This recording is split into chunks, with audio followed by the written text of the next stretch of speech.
Welcome to Games from Folktales, a podcast that mixes historical research and tabletop role-playing settings. I'm your host, Timothy Ferguson. This week, number crunching for monsters. Because of a mix-up with the billing on my podcast host, it turns out I have a couple of extra hours of podcast time that I have to use before 11 o'clock in the morning.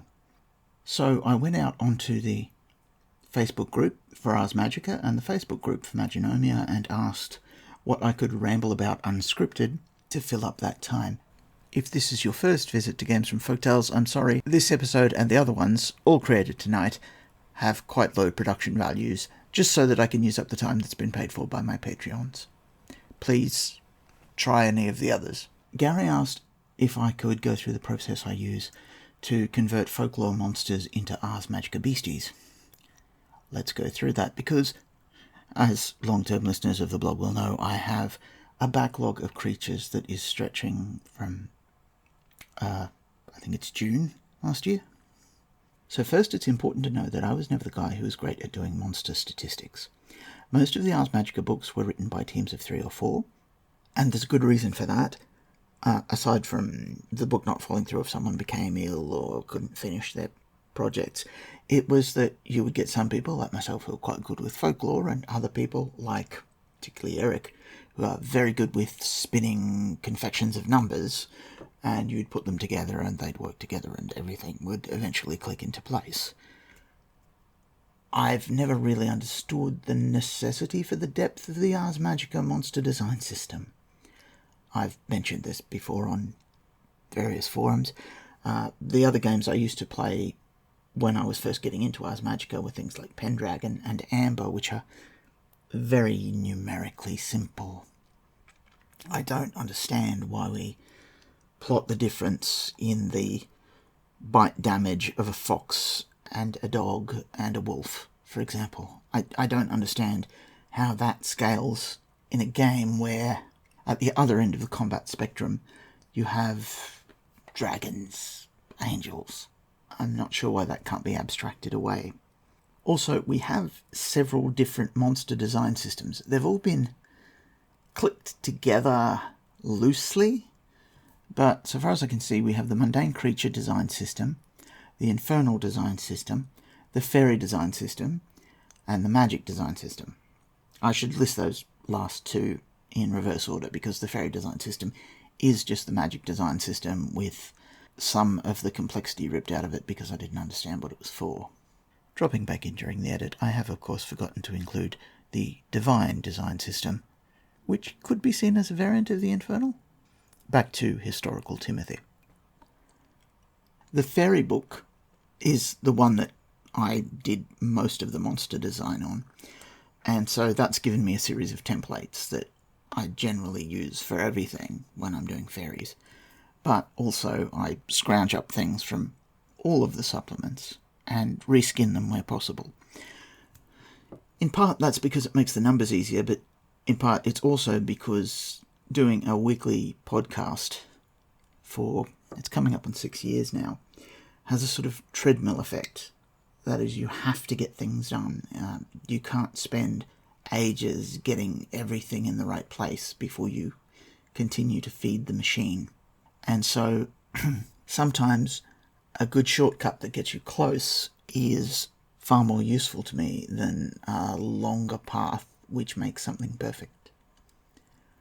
To go through the list of monsters that are in the backlog, the first example is the King of Fleas. I don't know why I haven't already written this one up, because the King of Fleas is obviously the statistics of a dog with armor slapped onto it and a new attack which allows it to exsanguinate victims that it has pinned.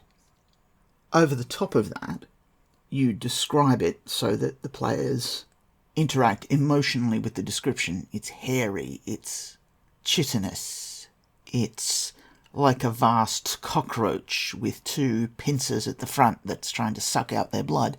Statistically, it's a dog with armor. But in a role-playing sense, it doesn't need to be more than a dog with armor, because you can load down adjectives into that mechanical shape. Let's see what else I've got.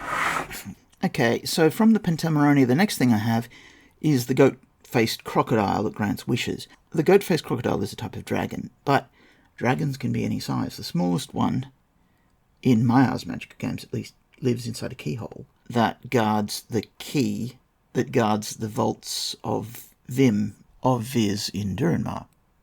And the largest dragon is so large that the characters once went into its nose thinking it was a cave and mined amber there, which turned out to be a sort of nasal excreta. But moving on. So the goat-faced crocodile, statistically, is a crocodile. I would have to give it some sort of wish-granting powers, so it's a fairy. And making it bipedal doesn't really alter its statistics. I'd have to give it a little bit of magic resistance as well. So there I should find some sort of fairy that can grant wishes, some sort of fairy godmother, and wrap one over the top of the other. The dog-whipped trolls. I did statistics for trolls from the King of Elfland's daughter before. The dog-whipped trolls are a more evolved form, so essentially they're just a little fiddle with the statistics. They're slightly more dangerous because they carry weapons and because they have trained wolfhounds with them. They're also harder to deal with because the traditional ward against this particular type of troll is to have a dog nearby. What else have I got? The dragon car. The dragon car is, again, from the Pentamerone. It's a dragon who rides in a car drawn by 4 elephants. So it's this vast juggernaut with a dragon in the back and elephants at the front. We already have statistics for elephants, so I'm fine there. The dragon is a small dragon and he grants wishes. So again, I can probably steal his statistics from one of the dragons that is already in Realms of Power Magic. The Worm King by Clark Ashton Smith.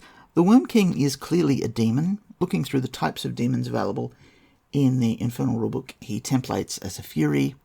I could theoretically make him a dark fairy because the only thing he does to the protagonist, he doesn't kill him or anything, he just throws him in a tomb and leaves him there for, I think it's 6 months, keeping him supernaturally alive but immobile while a corpse moulders away next to him and the person is forced to face their mortality, which feels more fairy to me. Greater Wisps. Greater Wisps I'm going to leave for now. They're based on Will o' the Wisps, of course, but I have got a poem that I'm going to be doing in a couple of months' time that gives me a good idea for Greater Wisps, and so I'm going to click them together then. There is a type of succubus mentioned in one of the other stories. It's not a sexual demon. It's sort of a hypnotic creature that draws your life energy out of you in the form of heat. Could be a demon. It's clearly a demon in the story in the sense that the house that it is in is full of brass pentacles and all that sort of business. Again, could be a dark fairy because it's living on life energy. I'd be tempted to play that straight, actually, and just use the current succubus stats, but give it a fascination power.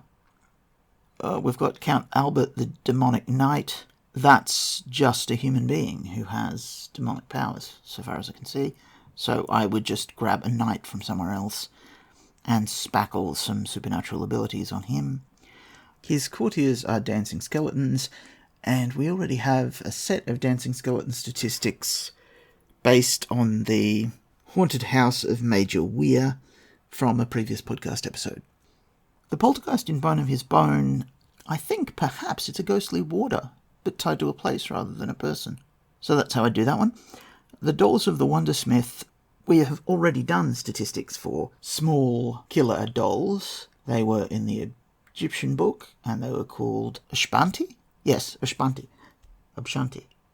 I will have to look that up. Anyway, the statistics already exist for something similar, a small statuette, like an action figure, that can run around stabbing people or grassing you up to God.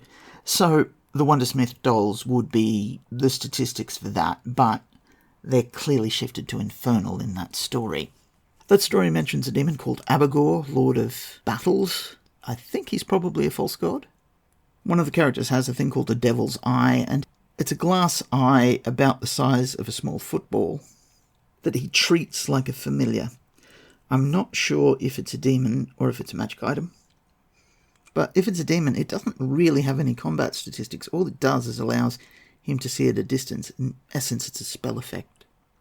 I was going to write up the Bottle Volcanic, but the Bottle Volcanic, so far as I can see, just creates regios or summons creatures. It's a magic item rather than a monster. In the Huldrafish episode, the Huldrafish itself doesn't need statistics beyond that it's a large fish. There are a couple of dragons that are mentioned in it, including the lingworm, which would be particularly interesting to write up. The lingworm burrows through the earth, popping open coffins and sucking out their contents. It is clearly an infernal dragon. We have statistics for infernal dragons. I'd work from there. Baby monster, I'm not entirely sure what that is. I'm going to have to go back and check that one. Tear vendor, that's from later in the week. The tear vendor is a fairy, I presume. Demonic troubadour, again, from later in the month. He is a demon who is a little bit like Hulakang. He, again, could be a dark fairy because his job is to suggest that corrupt empires are about to fall to the people who are ranking members of those empires.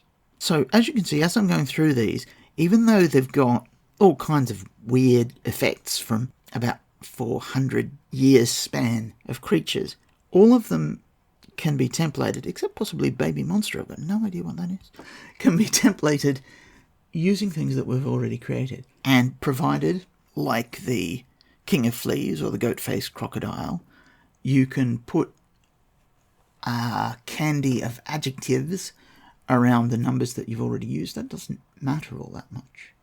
I realise this is probably quite a disappointing answer to Gary and to anyone else who was trying to find the secret of making great Ars Magica creatures, but the secret of making great Ars Magica creatures is not exhaust yourself making them. We've printed literally hundreds of these things, and the wisest move you can make is just finding one and using it as a template. Now, the process of spinning that candy shell around the old chestnut of the currently existing statistics is to make the creature vivid to the players and to make it a unique interaction. So that's why the King of Fleas, for example, has exsanguinating powers. Now, other things have exsanguinating powers, vampires particularly. But by saying it's a vast cockroachy thing, the size of a dog that wants to suck your blood, we're bringing in disgust, body horror, things that you don't have if I was just to say it's a Labrador wearing barding. Although mechanically they're the same. Well, there's the exsanguination power, but you know what I mean. Similarly, the goat-faced crocodile. The goat-faced crocodile is statistically a big crocodile, but it talks and it wears rich robes, and I seem to remember it having a gold headdress, and it's sensitive about its looks, and it likes farm girls who strike out on their own and fight the patriarchy. So while your players are engaged with that, it doesn't matter if they've seen the statistics for crocodiles before, although I must say, in my game, I haven't used the statistics for crocodiles a lot. I know traditionally moats should be full of them, or pit traps or something, but with the exception of games in Egypt, who uses crocodiles for anything? Really? Even the dragons I have here. Look, you may feel better if you swap the statistics around on the dragons to make one a bit quicker and one a bit tougher, and you recalculate the combat statistics. That's all great. Have fun with that. But it doesn't really change the fundamentals, except by moving the dice rolls a couple of points. The way your characters will interact with a dragon prince driving a golden car pulled by 4 elephants aren't substantially affected by what his attack roll is. Now, if he has interesting powers, sure, but his interesting power is that he can make things. For example, he can make an enormous gold car that's pulled by elephants. Even the car's damage, because it's a juggernaut, it's a crushing thing, isn't really significant, because to go underneath the front wheel, you've first got to go under the feet of the elephants, which we already have combat statistics for. The other thing to think about is it's important that the characters be able to use interesting spells to overcome your characters. And that's another part where adding additional adjectives, adding additional features, lets your characters find ways to use low and medium level spells to create advantages. So when I say the goat-faced crocodile wears a gold headdress, that means that if you have a spell that heats up metal, you can burn the head, or you can make it slip down over their eyes with a mutoterum, or you can make it squeeze their brain like the circlet of Sun Wukong. When I say that the King of Fleas loves blood, that means that you can distract it with a dead sheep. It got to its size because it was fed on the blood of a king, and so that's kind of a treasure for the characters because they can think, hey, with this king's blood, what else can we feed up to size? What if we start with something that's already big? What if we start with a bull? Do we get a huge bull? Since Ars Magica uses a sort of Lamarckian evolution, does that mean that we can get these absolutely ridiculously large cows? Actually, is this where destriers come from and shire horses? Suddenly horses get huge in medieval Europe. Could it be that someone's gone, rightio, time to get this down with your oats, Trigger? That's another thing. Try and find interesting treasures. A dragon in a golden car is pretty obvious as to what the treasure is, but many of these others, like the poltergeist of Bone of His Bone, the Huldrefisch Lingworm, the thing they have is information. The Lingworm, or the Huldrefisch particularly, act as gateway spirits that allow you to cross into a fairy regio. The Worm King knows chthonic magic. The Tier Vendor can give you arcane connections to various characters. So, strange as it may seem, particularly when I say how hard it is for me to write these up, the key part about designing your creatures is to template all creatures that already exist rather than use the pure rules. One thing that I find particularly useful for that is I have all of the Ars Magica bundles that are put out by, I think it's Bundle of Holding, which means that I have keyword searchable versions of all of the Ars Magica 5th edition materials. I think I have some 4th edition materials in there as well, I'm not sure. And that means that if in the back of my head I think of shanties, I don't have to go rummaging through my rather overstocked room of books to find a copy of Lands of the Nile. I can just pull that up directly and copy and paste it into something else and then rework it a little. It's important to rework it a little in terms of copyright, I suppose, because the original characters do belong to Atlas, but people have been taking orcs and adding a few characteristics to them and calling them hobgoblins since the dawn of time, and I don't suppose that's a particularly gross sin among gamers. So that seems like a long enough ramble on how to design monsters. I hope you've found this educational, but your saga, of course, may vary.